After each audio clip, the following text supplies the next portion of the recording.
There we go.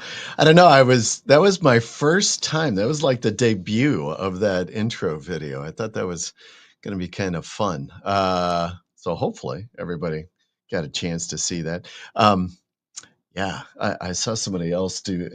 Who does that? Is Paul um, and over on the SEO show. That guy is like super dialed in on creating intros and how he does stuff with his staff. So I sent it as a model over to my video editor and my graphics person on our team. Like, can you do something like that for us? So anyway, I thought it was kind of fun.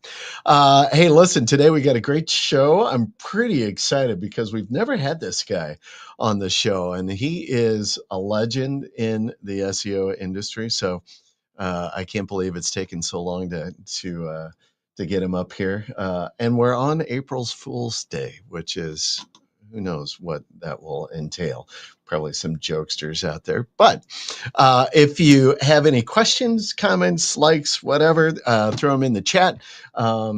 Ask you to follow and subscribe as well to the show. I appreciate that. And with that in mind, I am going to bring on the man himself. Usually is in a black hat. Today, we got a white hat. Clint Butler. There he is. Bringing my kinder side to your Yeah, podcast. yeah, I was wondering what I'm like, Clint in the white hat. I think I even did a promo like saying something about you in the black hat or something like that. But I'm like, ooh, wow, look at you. Yeah. Very nice. Well, Clint, welcome to the show. Folks, you can go and jump Clint. I got this piled up here as well. So here he is from Digitaleer. I don't know why I always want to put a T in front of that. I'll drop that over in the chat as well. People can skip on to that. Yeah, we got. See, even Riz is like, oh, wow, white hat. Not used to it. Riz. We got Mr. Samuels. Very good. See, people are commenting on the hat. We're like, I don't know where this hat is. All right. Clint, so I don't know when we first met. It's been years ago, but would love to, for the folks who are not as familiar with you, would love to hear, you give up your background. And first off, I do know this about you. I know you're a veteran, I believe Army veteran, and I believe as well that you were military police, which I'm not sure if I knew that until I just did a little background on you yesterday. I'm like, I didn't know he was military police, but man, that's you're like a real life Jack Reacher. Yeah, not even close. No, yeah. So I joined the Army as a military policeman when I was 17. That's when I signed up in the delayed entry program. Oh my And as gosh. soon as I graduated high school, I rolled into the Army. And the idea was I'm going to join the Army and then I'm going to do 5 years and get out and go work for the Phoenix Police Department because my best friend at the time, his dad worked for Phoenix Police Department and he was attached to the DEA. And he knew I wanted to be a cop. So that was pretty much the course of action we came up with because you can't be a cop until you're 21 in Phoenix. And I didn't want to join the sheriff's department because there's no way I was going to work in a jail. At that time, I was only 145 pounds. I was tiny dude, so there's no way I was working in a jail. It wasn't happening. Wow. So, I mean, dude, and you're not like overweight. I mean, you were just like burly. I can't even imagine. Yeah, I got big. You got big, brother. Wow. Yeah, I grew up. I attribute the growing up part to my wife, though. Honestly, it was after my second deployment in Iraq because I spent that pretty much that whole year lifting weights, and then after that, it just stayed on. So how long? It is what it is. You can say it. I'm fat. I get it. I got a big old beluga cake going on right now. I'm trying to get rid of it. How long were you in the military then, man? 22 years. I was in the army for 22. 22 Wow. years. I retired kind of anticlimactically because I did a year in Afghanistan and came back. I went back to Fort Lewis to my family, and I wasn't home probably 4 months, and then they put me on orders to go to Korea for a year. And it's when you go to Korea in the army, it's unless you qualify for a special job or something like that, where you take your family, it's a 1 year hardship tour, so it might as well be a deployment. And I just got finished with 4 deployments to Iraq and one to Afghanistan, and so there was no damn way I was going to Korea. So I denied my orders, and when you deny your orders, they essentially retire you in a month. You have 30 days from the day you deny your orders to get out. So not really all that much planning on that side, but um, so You what I put your 20 did years was in though, right? So you got your full pension, I guess, right? Yeah, I did 22, so I got full retirement. I mean, Yeah. at 22, I was pretty much done it unless I got promoted anyway. Um, I really only had 2 years more that I was allowed to serve. And so what I did is I got out of the army, and I got out so I could not deploy for a year, but I ended up taking a job as a contractor and went back to Afghanistan for 2 years training explosive detection dogs. Probably Yeah. got paid a little bit better, I'm guessing, but Yeah, that was $120,000 a year. I think I worked probably 4 hours a week while I was there. what'd you do the rest of the time? Lift weights? What? Uh, yeah, I worked on building a digital era. Ah, all right. So yeah, they had ghetto internet satellite there. It was essentially as slow as dial-up, but that's where I started building on my agency. So prior to that, I was doing affiliate stuff, and then before my first military deployment to Afghanistan, I was doing primarily affiliate, and I had built a nice income with affiliate work, but as soon as I deployed, it was all gone. Like if you're not renewing and doing new offers and all that stuff, it's gone. Yeah. So that's when I decided I wanted to do client work, and I started building Digitaleer. So when I finally came back home permanently, I partnered up with.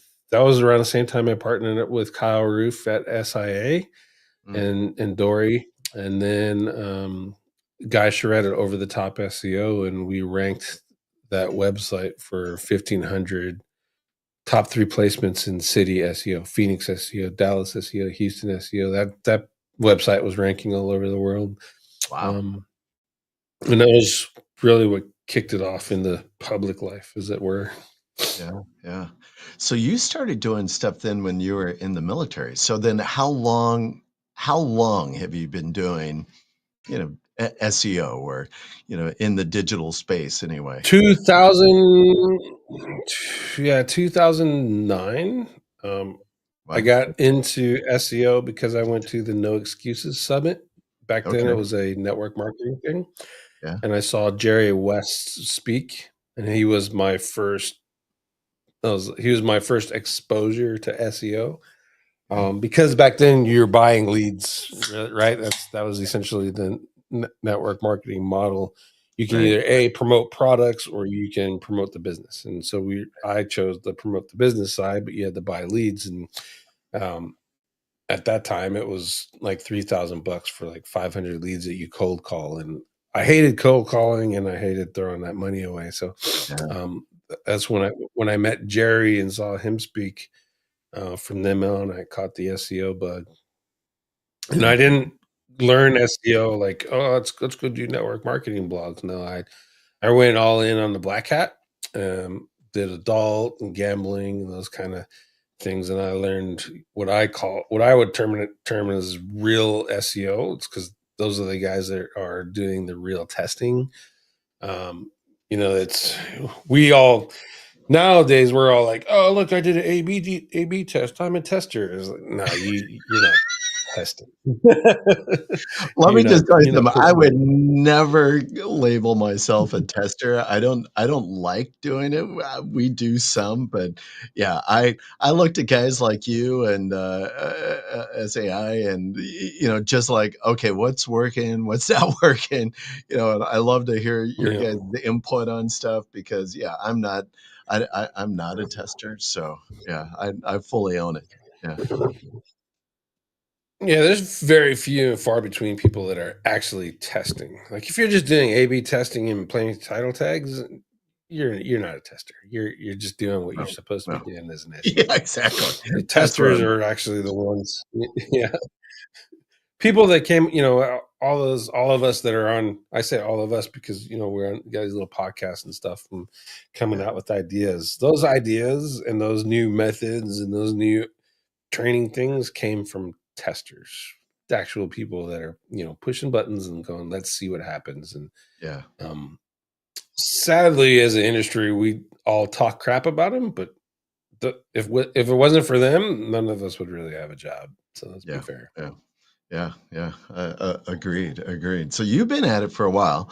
You came back. So and I'm kind of curious. So then, well, wait a second. You said so much stuff. My mind's kind of blowing up. So in the true black hat, I do have to say, I really kind of agree with you in regards to about the guys that are doing like porn and gambling and that dark side of the web, so to speak, because those guys. I mean, they can't necessarily go navigate and get like the nice, pristine, because people don't want them on their sites. They don't want to like link out to them. They don't want to associate. So those guys gotta like figure out, okay, what can we do that's kind of under the radar that is not going to create or offend people out there that we want links from and doing all kinds of stuff. And yeah, that's good. I think you probably learn a tremendous amount navigating in that space as an SEO. Yeah, for sure. And you also learn a lot of things that we as white hats, like yesterday I had a question, do I have to get niche relevant links? When you're an adult, you're not getting niche relevant links. So you figure it out and you make it. Do I have to get high quality links? When you're an adult, you're not getting high quality All links. right. So, and that algorithm is substantially harder because when you're an adult, if you're not coming with a 40,000 plus a month budget, you're not ranking your website. Yeah, yeah, So, yeah, I mean, it's harder, and so you learn the true rules of anchor text. You learn the true rules of link building and what that algorithm is actually really looking for. mm, Um, mm. and so I think it's So this probably now fully like I'm slow. I admit this probably now fully like comes full circle for me that I fully understand now because I've heard you speak about backlinks and about the tiered backlinks that you do and your strategy on tiering backlinks. And I've never heard anybody talk and go as deep as you go on tiers with backlinks and the way you approach it. But now I get it because you navigated in the dark space. You had to do that stuff. I wow. Uh, yeah. yeah, yeah, yeah. Now I get it. Now I understand. All right. So you threw out a good question. Well, I do want to talk about backlinks and strategies for a second. Well, deeper, uh, but being that you brought it up about niche relevant links, niche relevant content, so to speak, for your links. So where do you land on that? Because right now, that seems like everybody's like, well, I don't want to link unless it's on a niche relative site because it's not worth anything to me. I mean, let them. If that's what they want to believe, then knock themselves out and just make it easier for everyone to beat them. This is essentially kind of where I'm at this point because you can talk. Terry's here, Terry Samuels and Skylar. I Yeah, mean, Terry and I have been talking about schema, for example, forever. And Yes. now just barely people are actually taking it seriously. I mean, it's been a game changer forever. And now you're just barely, oh no, no, there's a whole bunch of schema experts falling out of the woodwork. I know it. And it's the same with niche relevant links. They followed somebody. Sadly, it's the enterprise guys typically who get followed. And those are guys that work on websites that as soon as they publish, they rank, and all of a sudden there's, I'm the best SEO ever. Well, if you weren't publishing on Fox.com, you wouldn't be the best SEO ever. I'm picking on Charles Taylor because it was on Yeah, top of mine. But I I mean, know. if you, it's the same with that niche relevant thing, right? So it's harder to go and say, I only want links from relevant websites because you're cutting 99.9% of the internet out in your promotion of your website. There is something to be said. Bradley Benner, he's got a whole business model around buying expired domains from local businesses in his area Mm, and then linking to his websites. And that works really well for him. And it does work for geo relevance. But at some point, you're going to run out of expired domains. At some right, point, you're going right. to run out of reciprocal link partners. Yeah, So if you do an analysis of any of the top 10 in any city for any keyword, you're going to find that 99% of backlinks are not niche relevant backlinks to those websites that are ranking in the top 10. So why would you hamper yourself right, to right. that requirement? Yeah, I think Yep. you present it in a good way, and that says, soon as you kind of go into that camp and say, I'm only going to do niche relevant links, you immediately like narrow then uh, the pool that you're going to build links from. And I think exactly right. I think it puts you at a disadvantage uh, against your competition in the industry or whatever it is that you're trying to rank with. Here's a question I'll throw at you because there's Paul. There's is how do you communicate that, or how do you convince clients that that's don't get hung up on the niche relevant backlink? I am unique to 99.9% of SEOs because I tell clients right off the bat that I'm not your reporting partner. And so I never have that conversation. So the only reports I send them is rank tracker reports because I have to track rankings to make sure that I'm progressing. So like with Shopify clients, I actually track their rankings, but I also track their organic conversions and their sales because I can see it. I have access to it. My local clients, I can't see that. I don't know your sales, so I don't know if you're getting an ROI from my service. So I Right, just have to assume that as long as you are ranking, then you're good because I don't control your leads and I don't control your sales. right.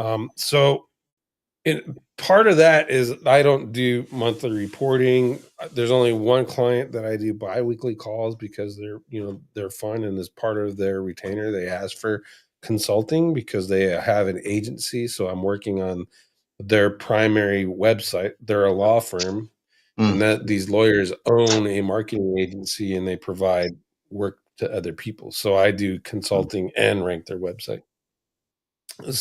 And I'm only ranking their website for 2 cities. They have someone else that does the rest of the website. So it's a really right, good arrangement for both of us. So, but generally, I don't do reporting, and I tell people right off the bat I don't do reporting. So when I negate that, I negate the what about these backlinks? What about those backlinks? I mean, yeah, it's at the end of the day, it's like you going you're a PR expert, and it's like me coming to you and saying, how come you're not getting me on MSN? What about how come I have these 400 other ones? I want to be on MSN. Like focused on that right, one right, platform when you gave them 400 other platforms to you. yeah, So it's kind of you know you set yourself up for those conversations. I think yeah, personally. Yeah, yeah. I That's love it. how I run my business. Yeah. Do you have monthly calls with clients? So you said you have the one that kind of biweekly with the one, but then do you do Just that like a one. month? Just that one. Yep. Just that one, that's Just it. that one. Yep. I have a client we've been together probably like 5 years, and I can count on one hand the amount of conversations we've Yeah, so had. so for you, like, "Hey, client work's not so bad." Yeah, Yeah. uh, yeah, that's fun. Well, the flip side of that is like, with that approach, like, and Terry and Skylar are here. So Salterra, what do they have? 50, 60 clients, probably more at this point, but they have clear communication. They have Elizabeth who can talk to people. They have Terry who talk to people. Skylar who does some of their project management stuff. They can talk to people, and they can grow better because they build their relationships with clients. Mhm. Because I have mine, I'm pretty, there's only so many people that are going to accept, hey, I'm not doing reports for you. And I'm totally fine with that. You know Yeah. what I mean? Because it saves. I mean, your primary customer base are SEOs, I'm assuming, right? Yeah, So, yeah, and SEOs are really happy clients. They're yeah. wine babies. They pay you $400 and they think you owe them everything. And local business clients can be the same way. And I don't want to deal with that. So this is the rules that I set, and it filters out 99% of my problems. Mhm, mhm. Uh, that's interesting. It's an interesting approach, and I think you're probably right. Uh, there's probably you know, I'm trying to think of my clients if I just said, "Hey, I'm not doing this anymore," or "We're not whatever," I don't know, I'd probably lose half of them, probably. Maybe, but Maybe I not. think Not of you'd my actually be SEOs, I don't surprised know. because yeah, because what are you really what in your reporting? What are you giving them? You're giving rank trackers probably. Right, right, Just say here's where your ranking is at. Their Search Console and their Google Analytics, they already have access to, so all you're doing is pulling that information. It doesn't make yeah, any yeah, sense because you have it for free. So why are you going to pay for my time to create a report for you? That's something that you already have for free. right, It right. doesn't make any sense for you to pay for that. So let me use that time, the 3 to 4 hours a month that I would be building your report or biweekly building your report, however often you do your reporting, to do it. Yeah, yeah, On the flip side, there are agencies I know of that we've been exposed to that pay, you're paying anywhere from $10,000 to $20,000 a month, and they do a weekly phone call with you. And they just go off of their ClickUp or their Monday. And the one that I saw right, particular was Monday. And what they did was they took our client's website, ran it through SEMrush, got the audit, built the monthly chart off of the SEMrush audit, and then every week they were just showing us how they were clicking off the SEMrush audit, and they were charging my client $11,000 a month for it. wow, So, I mean, if you can sleep at night doing that for your clients, then wow, knock yourself out. You can wow. get $11,000 a month. Yeah, I have to tell you, well, we've looked at a few different processes for reporting, and I mean, we talk about Terry and the guys over at Salterra, great group of folks. And I remember this is probably like 3 years ago, maybe 4 years ago. Terry did a presentation and showed like this great reporting that he does. He builds out a specific page, kind of reporting page for his clients, and pulls all this info in. And I'm like, wow, that is really great. I love that idea. I came back, had my team, let's build this thing out. We built it out. It took us like a month to build the whole thing out with each of our clients pulling in all of the data. And then I communicated out to the clients, hey, this is what we're doing. You can come see this anytime, blah, blah, blah.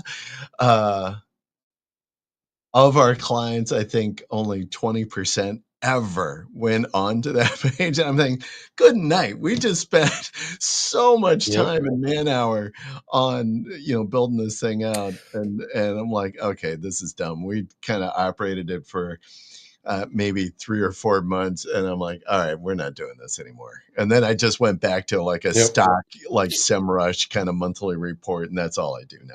I'm like, it just Yep. automatically goes out, right? Yeah, That's why I do the rank trackers. It sends out Monday and Friday, and now they have reports.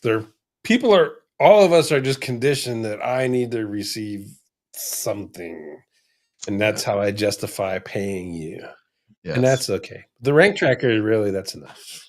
yeah, yeah, Especially if you talk to your client and say, look, you already have everything that I would give you anyway. It's yours. It's there for free. Why are you going to pay for me to give you that when I can use that money for something else? yeah, yeah. No, well, and time is, I'm like, how do you want to pay us? Do you want to pay us like pulling this stuff together? Or do you want to pay us like trying to do stuff that actually matters on your rankings or, your visibility on the web? So, um, let me throw this Yep. question at you because, I've been thinking about talking to you for about the last week. Like, what do I want to ask about Clint? And, I'm like dialing in. I'm like, I'm dialing in on Clint here. I have this opinion of you that I think you are like one of my SEO like heroes, so to speak. I don't know what to throw it out. I just think like, man, you know so much. What would you label yourself as, though, and as a specialty? Do you see yourself as schema specialty? That's your specialty, backlink building specialty, just pure ranking, getting results? I mean, or do you like, yeah, this is, if people want to tag me, I'm like, this is my specialty. Um, I took it another route. When I got involved with Dory and Kyle, I kind of got placed in this on page SEO thing. And then a lot of people jumped on the on page SEO bandwagon with the tools and Pop and Cora Right, and all those right. other things. And all of a sudden, everyone's an on page SEO expert. And then I transitioned over to schema. And then, there's Terry presents schema better than I do, but there's all these other people that, I'm the schema expert now. And really that all came about from plugins, and now everyone, I have schema, so it must be good enough, or it didn't work. So I'm not going to do it. And now there's all these schema experts. I talked about link building. You've seen my presentations. I was doing those in those dark presentations, i.e. not recorded, for 2 years, and now you can go anywhere on Facebook or X and hear about link building and tiers and anchor text. So you see how I transition, and the reason it's easy for me to do that is because I never narrow down on one thing. I don't put all my eggs into the on-page basket. I don't put all my eggs into the schema basket. You can go to my website and half of the schema is there, half of it's broken because I don't need it, because I have enough diversity in everything else that I'm doing that the pages rank fairly well, for the amount of work I put into that website, which isn't very much. It ranks fairly well, and generates me leads. So, um, I think that's a better approach. Mm-hmm. Mm-hmm. You and I go to conferences all the time. We're always taking notes all the time. We're maybe not so much you, but you apply some of that stuff, right? I apply Okay. I, part of it. Most of that, yeah, I take a ton of notes, and most of it, I come back with yeah, an action list of like, okay, here's the shit I'm gonna implement, right? And I'm if I'm anything, yeah. I'm very disciplined about this was good, we're gonna implement it. And we typically do. I mean, I'm pretty hard about pushing through on the first 30 days when I come back from conferences. Um, but Mhm. I think it's a great approach, and maybe that's why, as you kind of outline, kind of you transition or you move forward and not just focus and be the only right on page guys, because I think I've seen you, and I've seen presentations, and as you've migrated from, like, oh my god, this guy knows everything about on page, and now he's like, man, this backlink and tier shit is like amazing. And now, I hear him talk about schema, like, what doesn't this guy know? Man, he's a wily cat. And yeah, but I think it's a good approach, and a tester, right? I mean, you are a tester, so And all that goes back to the beginning of the conversation, the black hat stuff. You learn to have that open mindedness about yeah, trying to do as many things as possible to have to do the minimum. yeah, Um, yeah, yeah, Lee Witcher talks about it in his presentations now. Diversity of factors. I've been doing diversity of factors for ages. Black Hat's been doing diversity of factors for ages. You didn't yeah. need core to know that you have to do diversity of factors, right? Right, right, right. So it's if you keep that in mind, SEO is at the end of the day, it's pretty easy. It's getting more expensive now, but at the end of the day, it's still pretty. Yeah, yeah. Um, I think. Interesting. Yeah.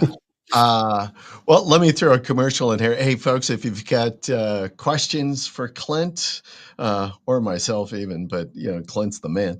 Throw them up in the chat, in the message, whatever platform you're on, but get them up there, and we'll get Clint giving you some expertise on the whole gambit of SEO and his expertise. I had a guy it was either last week or the week before. I'm going to attribute this to Pete. I had Pete Kleinjohn. Yeah, I got his name officially the way that he pronounces it. These Norwegian guys up in the northern states up there, Kleinjohn. Um, Yeah, the yeah, yeah. Vikings. Uh, and he said, he's like, I don't ever call myself, and I really kind of bristle at the SEO expert title. He goes, because at the end of the day, we're always learning. So you're never really an expert. Kind of makes it sound like you've arrived. He goes, I'm always learning. I'm learning from people. So I never think I'm an expert. I'm just like, we're learning. We know maybe our knowledge level is a little higher than others, but I don't know. I thought that was an interesting, humble approach. I think that really comes from the dark side of our industry where we all like, and I'll even admit it. In the past, I used to do it too, where we poo-pooed the people that already made it, and then we want to talk crap about them because Mm. they gave us this free thing, and we tried it once and it didn't work, so they're crap. Um, the number one target is Neil Patel, right? Right. Everyone likes to bag on Neil Patel, but I don't know about you, but I know that Neil Patel makes $19,000 a month for every client that agency takes. I know that he owns like 3 or 4 SaaS softwares. He bought Uber Suggest, he bought Yeah. Answer the Public, and he put them on his blog to generate traffic. Yeah. I mean, that is pretty smart. So if you're poo-pooing on SEO expert Neil Patel, then you're an idiot because Right. he's giving you a master class in how to build an agency and how to build a Yeah. Yeah. business, Yeah. diversified multiple income. Yeah. Yeah. So yeah, that's where a lot of people are. The new one is let's go bash on the guru. Those all these gurus and they're selling their courses. I mean, you have to learn from somewhere, and whether you're Yeah. doing it following a person, you and me on YouTube, just because we're giving away for free, guess Yeah. what? You're just following.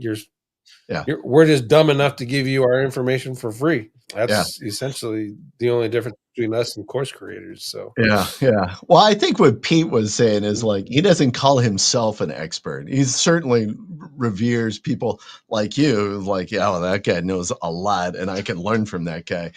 I think Pete's position was like, I never call myself an SEO expert because I'm just always learning still. Uh, Thought it was good. I've One, always been you're not an expert until someone else calls you an expert, and then I'm okay with that definition. okay. That would work better. All right, there you go. If So you're let running out, you're brand new, you just started SEO last week, and I'm an SEO expert. You're kind of a tool bag. But if someone else is referring to you as an SEO expert, then yeah. yeah. Let me hit you up about. We talked a minute about backlinks, and seriously, you may say there's people out there talking about backlinks on Facebook or wherever. I have never seen anybody approach to such a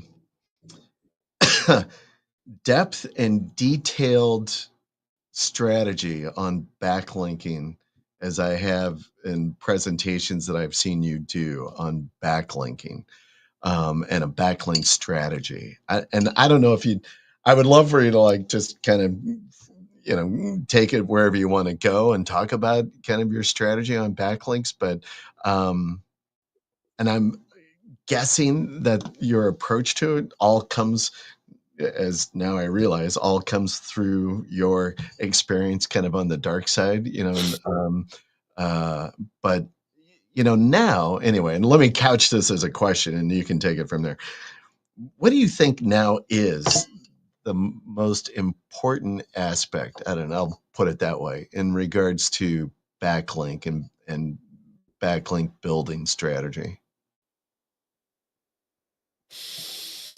Uh, two two most important, I would put them right side by side, is anchor text selection, and then not going full retard.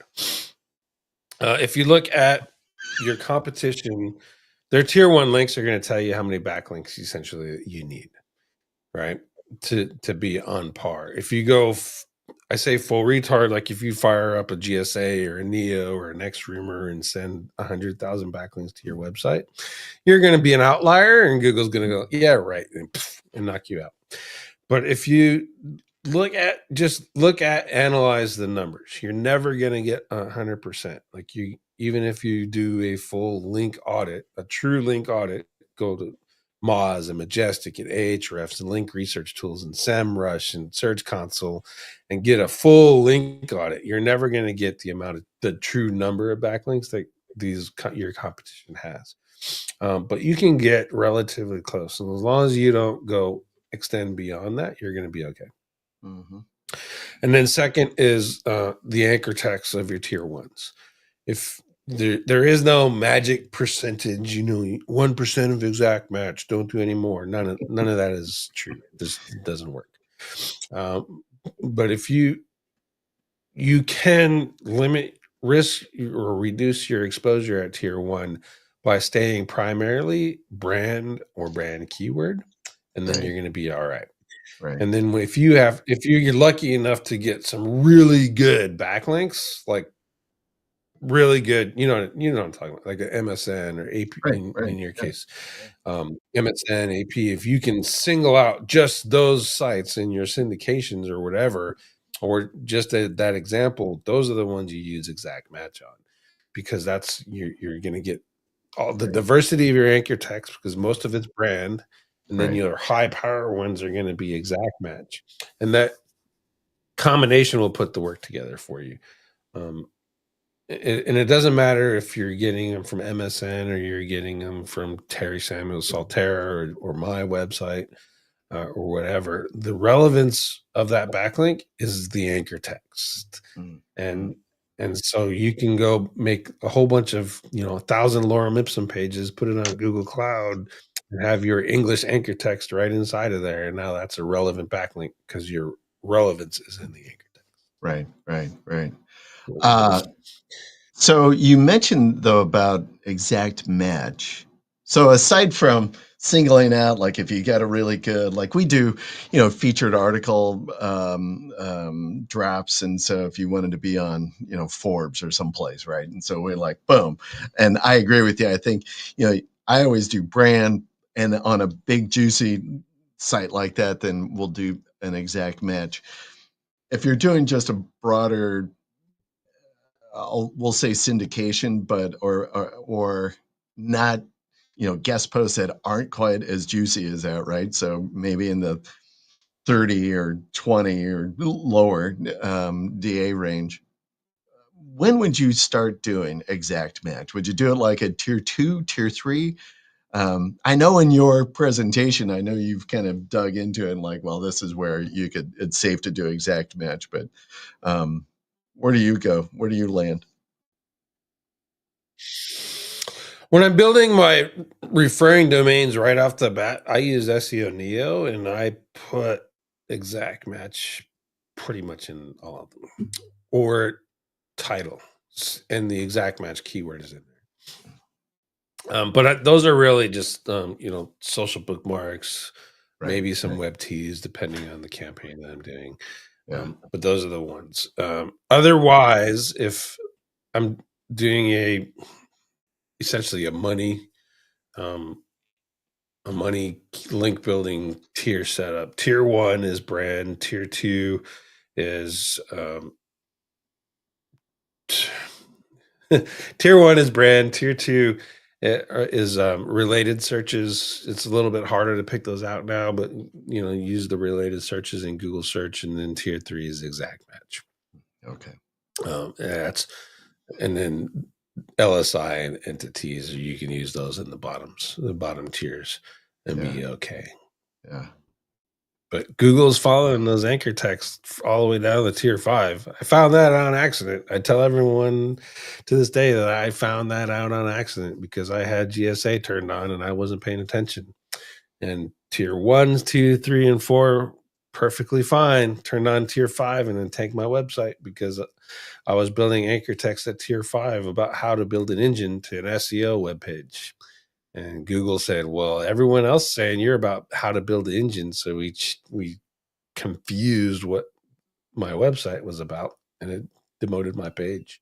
Yeah, And I turned it around and got the rankings back by changing the GSA campaign to tier 5 and built my way out of that and rank again. So I mean, they're following your link profiles, and so if you know that information, you can actually be pretty dangerous in regards to your ability to rank or your ability to derank. right, right. I remember And you could do it to yourself on accident or this was probably a couple of years Mhm. ago, but I remember a presentation that you gave about, going deep in the links and the tiers, and I remember you giving kind of this example about how used a completely different anchor and associated another site with something that is not their primary service or whatever it was, and like just like tanked it. I'm like, wow. And that was like just like what you were saying. It was like a tier 5 or tier 6 that you were using those anchors to essentially disassociate. I think the brand or that site with whatever that they were trying to do. I'm like, wow, that is. I don't. I remember walking away from that presentation though, and just a believer in. All right, anchor text is pretty damn important.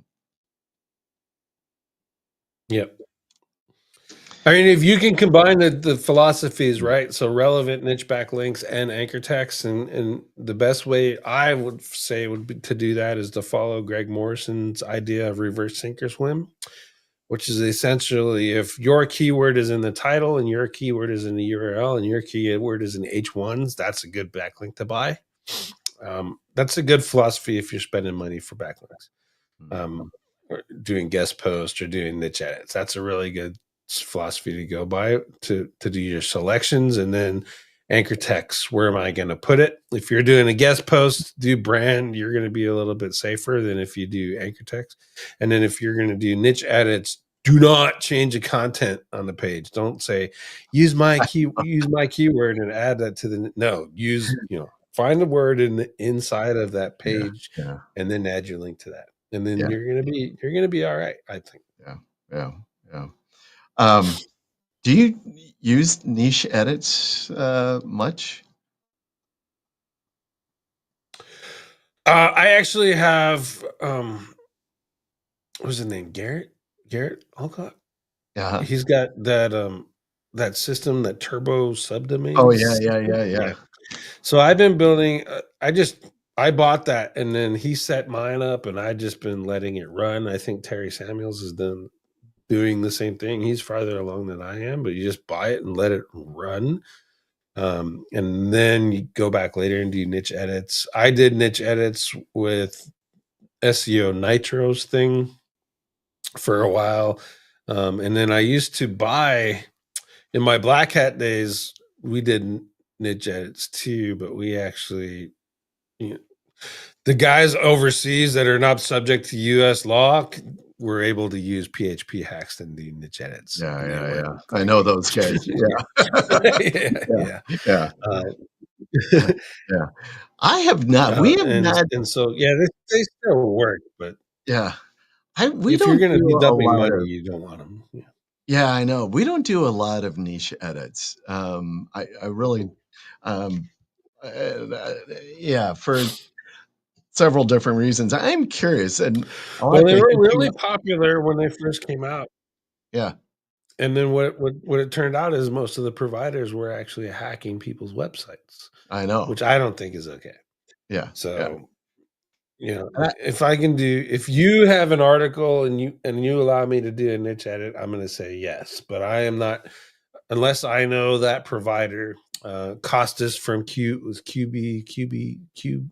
yeah, Let me get it right. I don't know. yeah, I know. QGP Yeah, Costas. He's got publishers that allow niche edits right in niche his edits. platform. So I get it, but like I'm not going to go to Fiverr and buy niche edits because more than likely those are going on hacked websites. All And hacked sites. Yeah, yeah, yeah, so if I'm going to do that, then I'll just go to the Russians over at Sape because at least yeah, they hack decent websites. But yeah, yeah, I'm not exactly. doing it. I like it. I'm gonna go to the Russians over there. Yeah, and it's a lot cheaper. Um, uh, um, yeah, yeah, yeah. That's interesting. I have the same opinion. I kind of, I. It seems a little.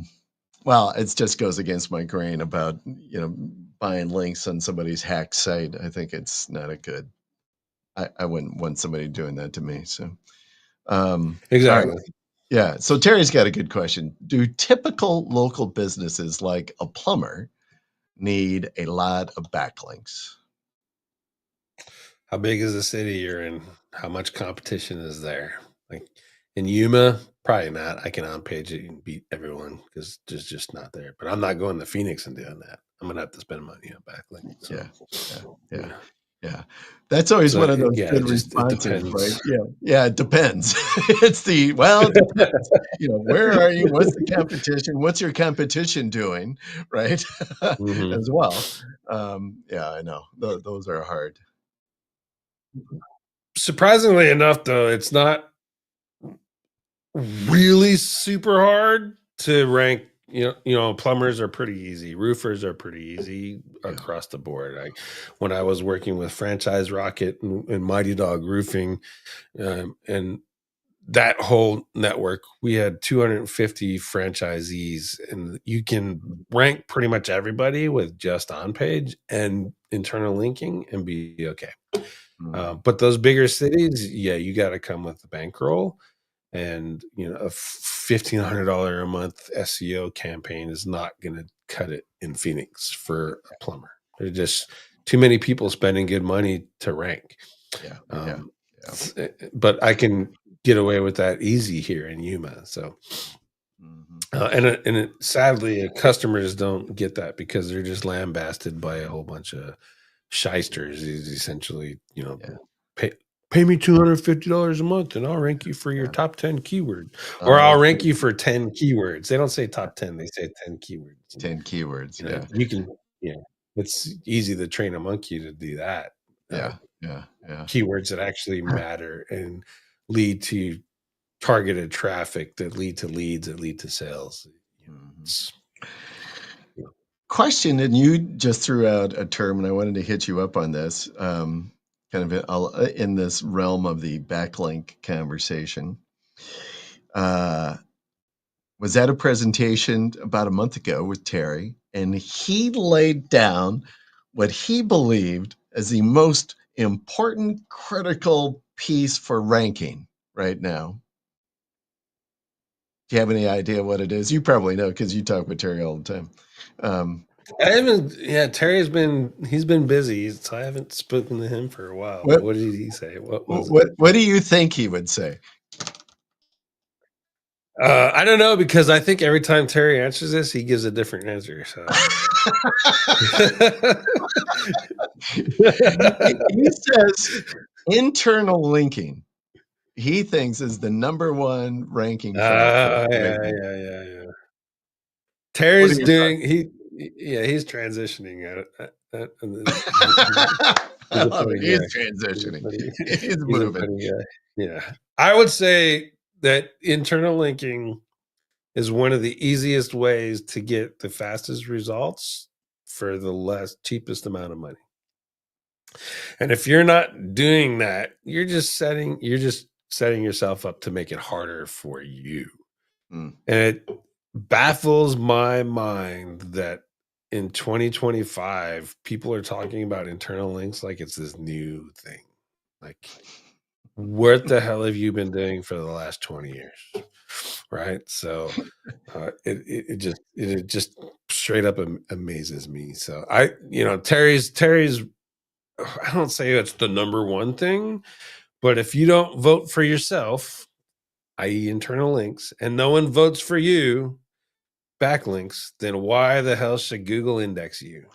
right. Is the easiest way to answer that. That's why you need to be doing both of those things. And Yeah. if you're not, you're just setting yourself up. Yeah. Yeah. Yeah.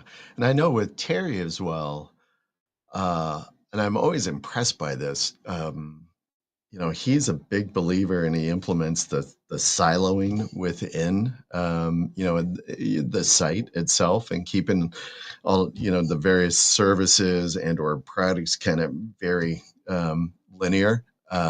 You kind of take that Yeah. same approach as well?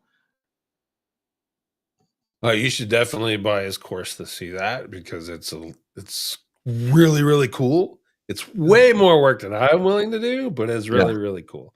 And if Yeah. you want to see an example, go to Solterra, check it out. Get I in know. his web design Yeah. funnel or get Yeah. in his SEO funnel and see how those two Elizabeth. I bet you Elizabeth is the one who did that, not Terry. I'm gonna get verified. But it's I mean, it's really, really cool. Yeah. And I mean, at the end of the day, it's sound. It makes a lot of sense, right? Because Yes. Yes. you're It a does. web design customer, and then you get stuck in this SEO world. I just want web design, and he keeps the customers where they want to be. And if Yeah. he wants to transition a web design customer to SEO client, he has that conversation on the back end off the website after it's Yeah. already gone through the funnel. So Yeah. I Yeah. think it's dope. Yeah, yeah. I agree. It is a lot of work. I look at it like, wow, that's a lot of work. Yeah, that's an effort. Anyway, Yeah. uh, I always like to hit guests up with this um, because even though it's 2 years now into the world, but still so much weight in our ever present AI automation. You deep into it, dabbling?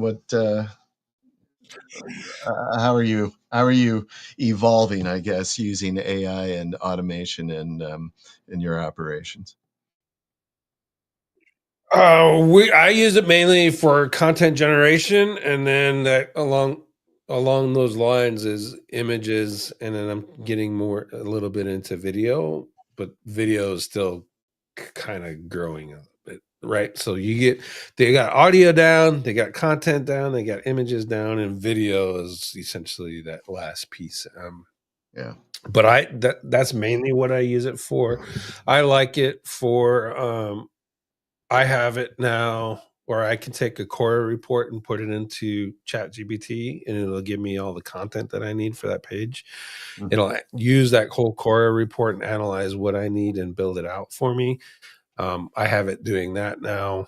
Um, I have it helping me code. I've made tools that I've always wanted. Like, why are you making this so stupid complicated? I just want it to do this thing, mhm. and using it to make Python scripts to do those things for me. It makes it a lot easier. And um, but on the flip side of that, I just absolutely cringe when I see this AI SEO. Let AI do your SEO, or let AI write your schema, because you heard, I don't know if you listened to SEO this week, but I ran about it all the time. It's called generative SEO for a reason, and if it doesn't know the answer, it's going to straight up make it up. And it does that with programming, content writing, schema, SEO, and everything else. And if you're just closing your eyes and pushing the button and hoping it's getting it right, it's getting it wrong. And I'm glad you're using it, because you're my competition, and I'm going to kick your ass. That's good. That's a good response. Uh, let me ask you this, just because I threw out the term AI. How about the AIO, the AI overviews? Do you feel that you can essentially influence that and get a client or content that you have as mentioned, or as a citation in the AIOs? It's Google rankings is essentially what's pushing that. So the higher you rank, the more likely you're going to pop into that. What's probably going to happen, and this is me tinfoil hatting it. One, Google does not. Google will cite you. They give you that little paperclip thing and say, "Look, we Yeah, cited you," right. and then they list 15 other websites, not even yours, in the actual clickable section where people Right. would want to click, assuming that those are the citations, Yeah, and they're you get not. the little So thumbnail, there's so to speak. Yeah. Yeah, and then you can go into a lot of those. If you look at what is quoted, go to the clipboard, you'll actually probably see almost damn near verbatim what's in that page is what AI overview gave you. So is it Right. really Right. AI if all it's doing is leveraging their passage indexing and ripping off your content? So at the end of the day, based off of the usage numbers, the CTR with and without AI overviews, I think users right now are smart enough, and you know, there are people using it, but SEOs are more using it than actual users. And all the CTR numbers are telling us that. Yeah. Since they implemented it, CTR for top position went from 26 to 24%. They lost 2% of the clicks. That's okay. Because it's everyone knows that it's trash. It's trash right now because they're using generative AI and Right. passage indexing to rip off people's websites and put it in Yeah. there. So obviously you're going to want to be in there. In regard to Google's, you can't turn it off, because if you block access to it, you're also turning off your access to have rich snippets. People also Right. ask featured Right. Right. snippets and a meta description show up for your website. You turn off everything. So it's all or nothing with Google. And so, I mean, at this point, it kind of is what it is, where you're just going to have to live with it. But Yeah. Yeah. thankfully, users are real users, not the SEO clowns that say, "Oh, everyone's searching with ChatGPT." No, they're not. No, they're They're not. really not. It's Yeah. like, I mean, it's not even 2%. It's like less than 1%. The Yeah. number is fractional of the people that are using it. So Yeah. for search. So Yeah. I know. information based content providers, they're in trouble. Yeah. They need to, I say they, but all of us, we need to step up our game in regards to information and promoting our information pieces, because content marketing is about providing information so that you can build brand association. So when they have a problem and they know our company will solve it, they go to you, right? That's what we all Right. do. Right. And those guys are, all of us are in, you know, we're in trouble. We need to figure out how to get into AIO if we want to maintain a presence in Google. Click through rate's still fine. You're just going to lose a lot of traffic right now. Yeah. And then how do we get into other search engines? How do we get DuckDuckGo to use this? Brave, Bing, Perplexity. How do we get Mhm. into all those other search engines and diversify from Google or Yeah. dependence on Google? Yeah. Yeah. Yeah. Well, and So all that's a of those long-winded answer, but I platforms, just want and to then push you. social, and then video, and right. I mean, you just got to like really They're all diversify search engines. your If you reach. Yes. put it, yeah, Yep. You think about it that way, they're all search engines.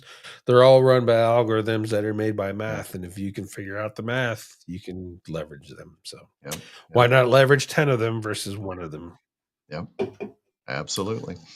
All right, my man, you are going to be, I am going to be joining you at SEO spring training coming up in about a month, actually, a month from today, which will be Yeah, I'm very excited. I think it's the 3rd year that I've been, lucky enough to work with Terry and Elizabeth. yeah. We all say, lucky enough, but Terry does all that. He thinks all the brainiac things and how we're gonna run it, and Elizabeth puts it all together, and I just get to sit I there and like, know. pretty cool. Yeah, I think Elizabeth is This like the year we got engine Chris. behind it, man. Yeah. Yeah, but this is gonna Yep, be fun. yep. So I'm looking. She puts it all together, and Yeah. Yeah, I love her. this So this will be fun. So we got you and the whole gang, and I just flashed up. Here's Craig even chimed in here on the show. Here, he's like, "Hey, Craig's coming over from the UK, so this is going to be fun." I haven't seen Craig for a couple of years actually, as well, like physically, right? I talk to him like every week, but um, yeah, yeah. So that'll be fun. A lot of good people. James Dooley, I haven't seen him speak in person. So this will be fun. But yeah, it's going to be a good event. Um, excited for it. So, folks, if you haven't gotten it, Yep, and then Terry got Chris. He's gonna be doing the emceeing this year. yeah, yeah, I'm yeah. bringing Kim wants to come, so I'm not Oh, doing the good. MCs, 'cause but Kim is right now, she's feeling good enough, and so she Good. wants to come to the conference, as well, Yeah, so I'll be yeah, there doing the whole notes thing and carrying good. that on, but looking forward to them. Get your tickets today if you haven't signed Yeah, up, and I'm yeah, looking yeah, forward yeah, to seeing yeah, everybody. yeah. Absolutely. All right. Well, listen, Clint, man, thank you so much for being on the show. I appreciate it. It's always, Yeah, thank you for having me. man, I love talking with you. You got so much to offer and so much to give. I appreciate it. And I know people, man, if Clint has got, well, you do a weekly show on Mondays, I believe, right? Yeah, I do, SEO this week. I stopped doing it live, though. Um Okay. Like 30 people showed up live. I'm not discounting that they showed up live, but I'm not going to be Paul. We talked about Paul. That dude is. I mean, he puts us all to shame in the amount of production and effort he He puts does. into Yeah, his that show. man But is, yeah, he's a master. yeah, yeah. And I'm not. I said, you know what? I'm not doing that no more. So I Yeah. do SEO this week. Publishes live every Monday. If you have questions you want to answer, I'm more than willing to do that. Like ask in the YouTube comments, and I'll answer your questions on the next show. Or if it's really good or it looks like it's a timely thing, I'll either answer it there and make a video for you. But I do that. Yeah, I do that every Monday. Yeah, that's how I originally started SEO this week back in 2009. So I took it right Oh, back really? to its roots. I went straight Ah. back to You 2009. went, So man, you're doing the, yeah, the old school. Good for you. All right, well, yeah. you've got that on Mondays. I don't know. Well, I'll see you at spring training. Uh, short trip for you, Mhm. right? Yeah. Yep. Yeah. All right, man. Well, listen, thanks so much, buddy. And also go back and check Clint, see his stuff. You want to get in touch with him. He's over there at Digitaleer, and reach out to him there. All right, man. All right, everybody. Next week, I've got somebody I've not had on the show before either. Excited to have her on. A great SEO, big agency owner, Monique Rice. And I think Monique actually is Mm. speaking as well at spring training, if I recall. Uh, She I'm is. scrolling down the list. I'm almost certain she is. Um, so Monique is on next Yeah, week. So it'll she be a is. great show. Yeah. So dig in with me. If And you want to know about building an agency, like getting an agency like stupid big and signing on clients, I think one year Monique did 1.3 $4 million in agency work. And I know since then that number has gone up. Yeah. And this is new money coming into her agency. It's not like, oh, my recurring engine money. Yeah, Right. that lady is killing it. Yeah. So yeah. you want to get big, you need to go talk to Monique. She's smart as hell. Yeah. So I'm excited to have her on the show next week, and we'll dig into about building an agency. I think will be a lot of fun. But all right, Clint, man, thanks again. We'll see you in a month, and everybody else, we'll see you next week on Hot Off the Press. Thanks for joining.